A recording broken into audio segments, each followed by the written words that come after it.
All right, so one more quick review from my buddy William's house. So he's got Whiskey Thief, Kentucky Straight Rye. It's 127 proof.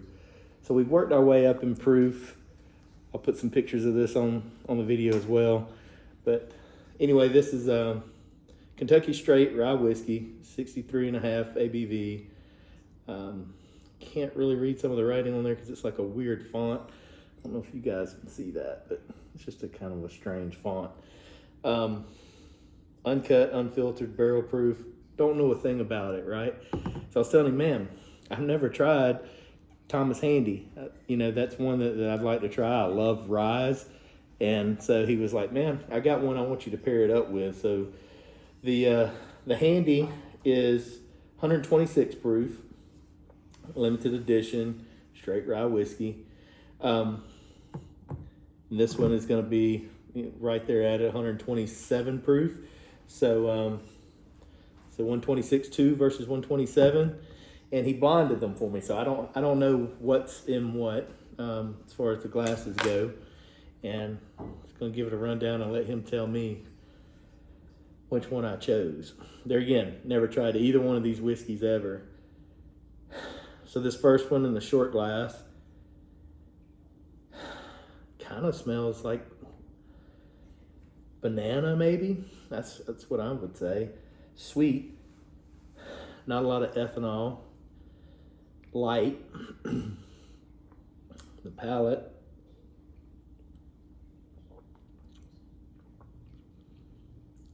obviously they're ryes. You pick that up. Very unique mid palate. It's good. It's sweet. It's a sweet and rye. A lot of banana. I'm picking up a lot of banana, a lot of rye, a little bit of that bitter rye on the backside. Overall, I'd say that one's good. And for the second glass, I can stick my pinky out for this one maybe. So this one's deeper, more body. Some of those dark sugars. Not picking up a ton of rye on it. There again, they're both ryes.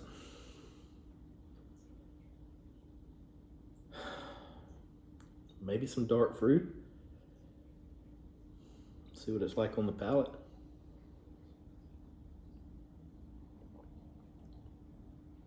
Really good mouthfeel. You can't tell there's any proof on that, and I know both of these are 120 plus proof. This one, I can't pick up any proof on it. Light hug on the backside. Not quite as unique on the mid palate, but there's something unique there. This one has that dark flavor, that dark body that I like. Neither one of them are real oily. Maybe picking up some tobacco on that one. Oak. We'll go back to this one.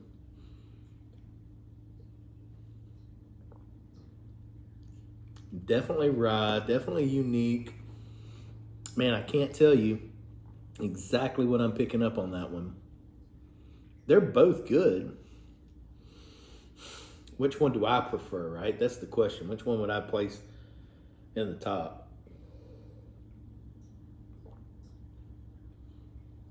I'm going to put the stem glass to the top. I'm going to say that for me, I like that. There again, if you've been following me any, you know that I like body, I like depth, I like oiliness. Neither one of them are very oily, but this one definitely has more body in my opinion. And again, I haven't a clue which one is which. So William, I'm going to ask you. You tell me which one is which. Which one did I pick? You picked the Whiskey Thief. Wow. Okay. So he said this has happened in blinds several times with his guys. And like I said, I'll post some good pictures of this in the blind. But he's saying I picked this over Thomas H. Handy.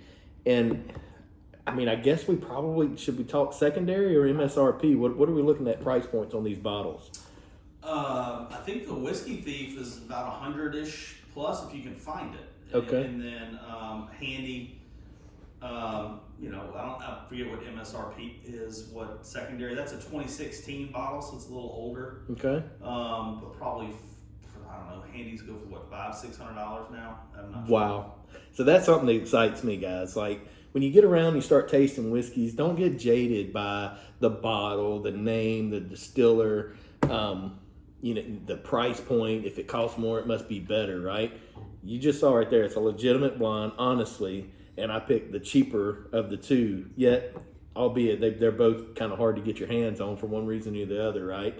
Everybody's buying this one up, and there's probably just not a lot of this one out there, but I'll do a little bit more research on this one and I'll put it in the comments for you guys. But cheers.